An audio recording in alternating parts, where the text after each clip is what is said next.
Investors को क्या करना चाहिए और दिग्गज ब्रोकरेजेस क्या स्ट्रैटेजी फिलहाल बना रहे हैं, इस पर पूरी रिसर्च और डिटेल्स लेकर हुरमास फताकिया हमारे साथ मौजूद हैं। तो हुरमास बताइए, बहुत ही इंपॉर्टेंट है इनफैक्ट ये सवाल और ये आपकी रिसर्च की इस समय कर क्या रहे हैं ब्रोकरेज हाउसेस और क्या आउटलुक है उनका? जेफरीज ने अपनी नोट में ये कहा है जो हर कोई बाजार में तेजी की उम्मीद रखने वाला सुनना चाहेगा, और वो उन्होंने ये कहा है कि शॉर्ट टर्म में बाजार में तेजी लौटने के अनुमान है।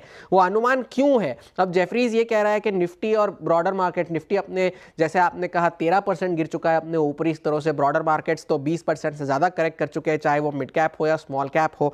तो उस वजह से उनका ये अनुमान है कि शॉर्ट टर्म में तेजी लौटने की उम्मीद है। अब वो क्यों लौटने की उम्मीद है? क्योंकि इस तरह के करेक्शन के बाद निफ्टी के जो वैल्यूएशंस है वो अपने लॉन्ग टर्म एवरेजेस के करीब आ चुके हैं और बाजार ने जो सारे पॉजिटिव्स है, फिर चाहे वो आरबीआई की ब्याज दरों में कटौती हो, लिक्विडिटी के मेजर्स हो, इनकम टैक्स की जो छूट अनाउंस करी गई थी बजट में, उन सबको डिस्काउंट करा है और सरकारी खर्चों में बढ़ोतरी की उम्मीद है।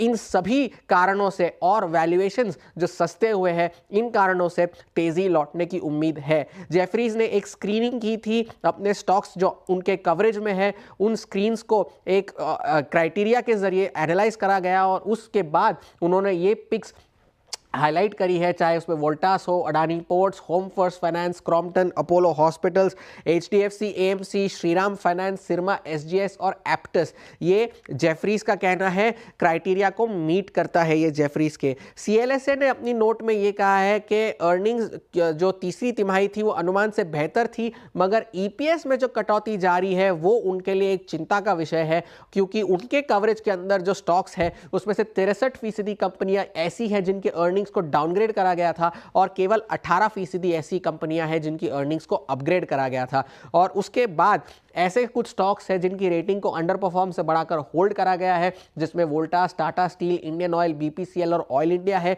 बहुत सारे ऐसे नाम हैं जिनको होल्ड से बढ़ाकर आउट परफॉर्म किया गया है। Escorts Kubota, Muthoot finance, TCS, doctor Lal, Wipro भी उनमें शामिल है, और एसीसी, चोलामंडलम, औरोबिंदो और डालमिया भारत। बजाज ऑटो को एक डबल अपग्रेड मिला है, अंडर परफॉर्म से बढ़ाकर आउट परफॉर्म करी गई है रेटिंग। और दो नाम ऐसे हैं, जीएसपीएल और डॉक्टर रेड्डीज, जिनकी रेटिंग को डाउनग्रेड किया गया है सीएलएसए ने। तो ये सारे स्टॉक्स रेडार पर है, मगर जेफरीज का बड़ा टेक अवे ये है कि शॉर्ट टर्म पे बाजार में तेजी लौटने की उम्मीद है।